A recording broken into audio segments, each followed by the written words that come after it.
It's time for another Dice Tower review with Barry. Okay, hairy nose camera time. Today I'm going to do a review on a board game which is based on a sci-fi TV series. Do you have any guesses? Take my love, take my land, take me where I cannot stand. One of the actors that has appeared on the show goes by the name of Mark Sheppard, who has this wonderful Cockney accent. La-di-da, and 43, you can take the sky from me. And yes, you've guessed it, it's that one. Take me out to the back, to the place called the Love Shack. No, I'm joking. As you can probably tell by the title above, we are looking at screaming kids and flower seeds. Grandpa, he smells a pea.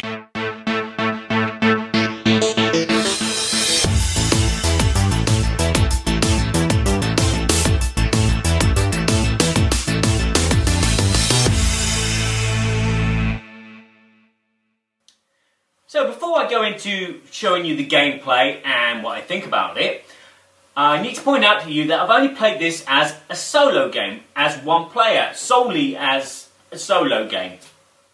Yeah. So you have to bear that in mind. What I'll be showing you is I'll be showing you how the game plays as one player version, and I'll be giving you my thoughts and impressions as a one player version of the game. At the beginning of the game, you'll choose a captain and a ship.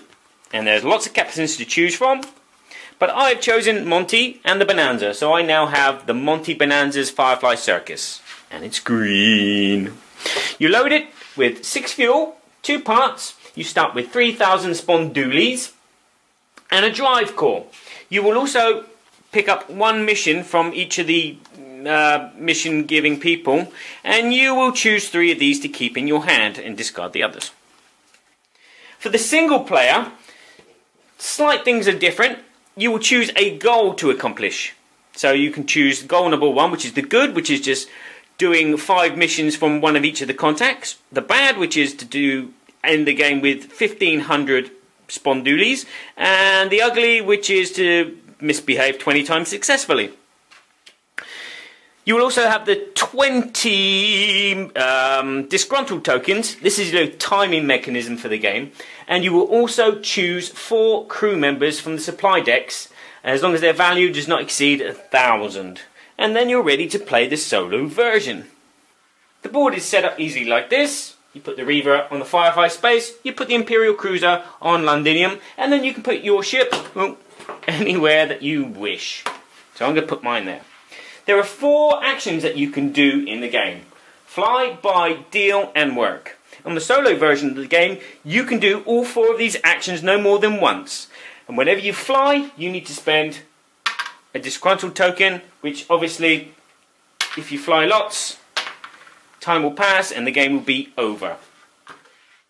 Let's talk about the buy action. Now, the buy action can only be done in 5 places on the board.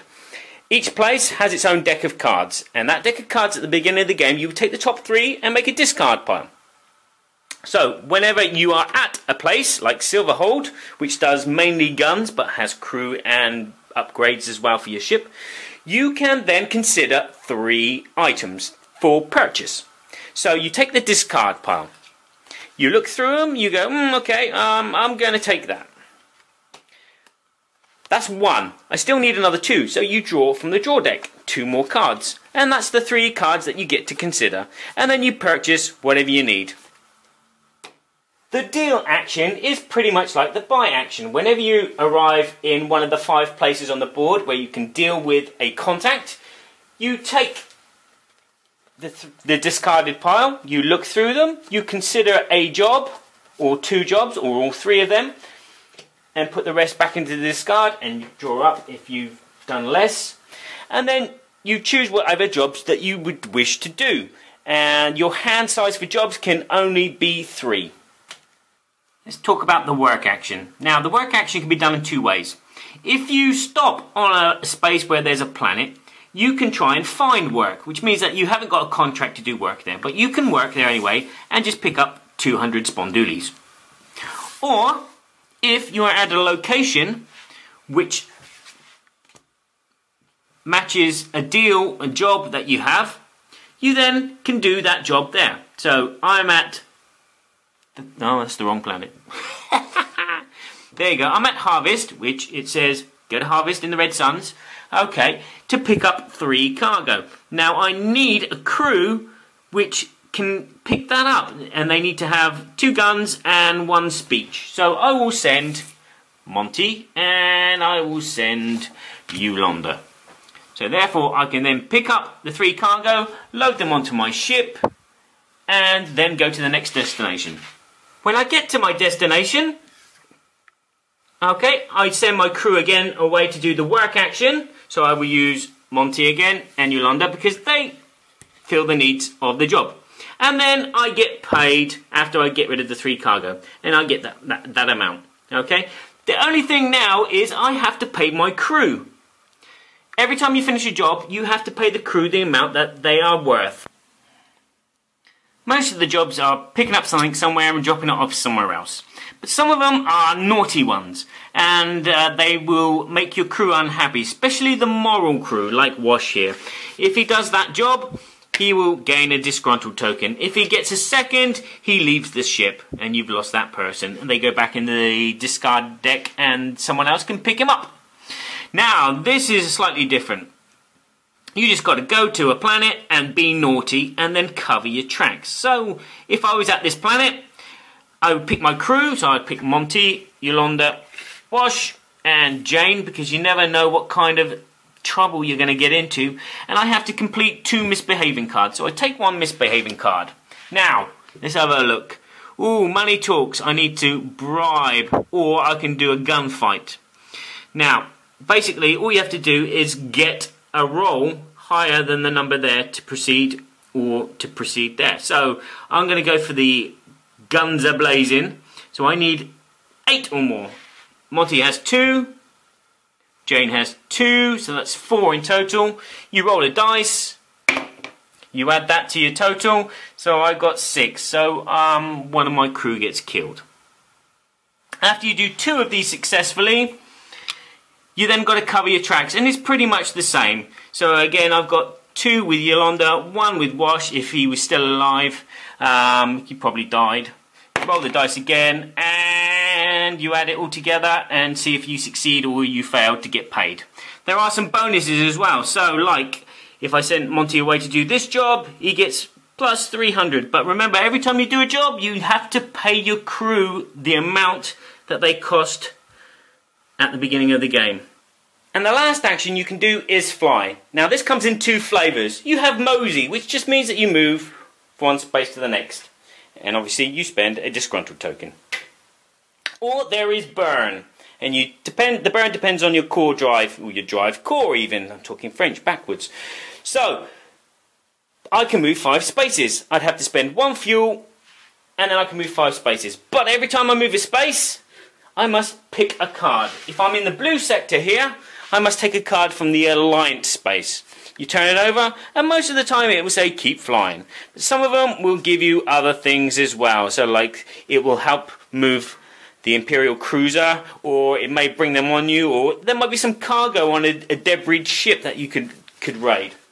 The same is the same for whenever you move into a yellow space. There's a Borderlands space deck, which is in reference to the Reavers, and again there's some cargo and booty to be nicked, which is lovely. But every space, you can move up to 5 spaces, you have to encounter one of these encounter cards, so to speak. So there you go, there's a brief overview of how a one-player game works. I haven't gone into detail of some rules, and there's some rules that I've missed out, like when you have a warrant on you and the Imperial cruiser arrives on your space, you have to pay fines, have your goods confiscated from you, things like that. But before I give you my impression of the game, you're probably asking yourself, well, are you a fan of the game? But a fan of the show? Do you love Farscape? Firefly? Oh, la la la la la la. Well, let me respond. I have the series. I have the film. And they're very, very good. It would have been my favourite TV show, science fiction, ever in the world if it had continued. But unfortunately it got cancelled. Therefore, my number one space is still... This is a close second, but my number one space is... I'll show you later what my number one space is. This will confirm that I am a fan of the show. Shiny, huh? And we haven't even seen this guy in the game yet. So where is he? The expansion? So yes, I'm a fan of the show. I love the show. It's excellent. Is the game excellent? So, summing up for future Firescape. Firefly. Firefly is a board game that everybody should demand a second edition. This game is good, but there is something missing. The mechanics are solid. Pick up and deliver. There's a lot of card manipulation. You know, you pick up some crew, you equip the crew with some equipment, you got a card which is a mission, you have an encounter. It's all cards, and it's a lot of luck with the cards and the dice. The mechanics are good. It does feel like the theme has just been draped on top. When it was announced that there was going to be a Firefly, the board game, obviously there was a hell of a lot of interest. And the game kind of feels like it was pushed out too quickly. The rule book is about as clear as my overview of the game. So if you want to watch it, don't use my video as a watch it played video. Okay, there were things that I missed. Much like the rule book, it missed a few things. Like when you finish a mission, you become solid with the contact, which gives you a little special power. But it doesn't tell you what this is. Board Game Geek has been alight with questions about some of the rules. Some of them are very simple to figure out, but some of them are like, what the hell is that? Just, it has been astounding. So the rulebook is a little incomplete. The artwork is good. It doesn't feel like it's the Firefly universe to me. The money definitely feels like it's the Firefly universe, which is wonderful. The problem is the money is finicky as a component. It looks nice, it feels nice, but sometimes when you're distributing it, some of it gets stuck together, so you're actually giving more than you should. The other components are really nice. The dice is lovely. The quality of the card is good. The cards are nice. The ships are nice. They're not brilliant, but they're nice. They work. As I said, there's a lot of luck in the game. And sometimes when I've played, I've had a run of really bad luck. Luck of the cards, luck of the dice, and the mission just kind of... Then I've had the flip side of that, where it's been a run of good luck, and every card that I get is a good card, and every roll of the dice is good, and the game feels... When the game comes into its element is when you have this mix of good luck and bad luck. When it plays like that, I actually do feel like I am Malcolm Reynolds. You do a mission, you get some money, you pay your crew, you're happy, you do another mission, yeah, it's fine. Then you have an encounter, or you fail a mission, you bodge a mission, you get a warrant, and it's like, oh God, what am I going to do to get rid of this warrant? And then you're running low on fuel, and then you have to buy some fuel, but you've got no money, so you need to do a job. Should you do an easy legal job to get a little bit of money, because you still got to pay your crew, or should you do an illegal job, which will make someone unhappy, and maybe leave your crew, but you'll get lots of money so you can buy fuel? It's when it's like that, the game feels like Firefly. You feel like the captain of a Firefly. So to quickly finish up, the game is good. If you're a Firefly fan, you've probably already got this game, and it will appeal to you. If it had flavoured text on the cards, a lot more flavoured text, there's a little bit on there, I think it would appeal to a lot of other gamers as well. But being as it may, it's a good game.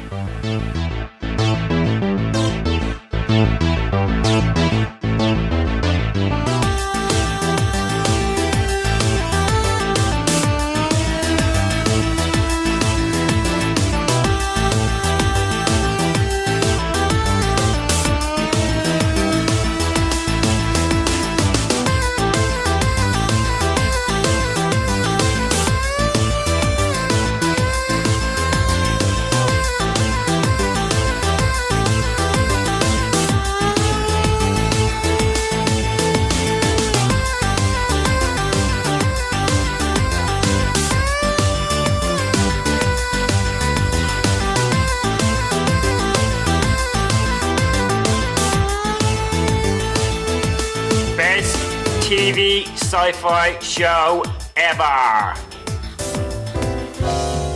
Thanks for watching our review today. For more information about board games, as well as the #1 board game audio podcast, check out Dicetower.com for reviews, interviews, and more. I'm Eric Summerer, and you've been watching The Dice Tower.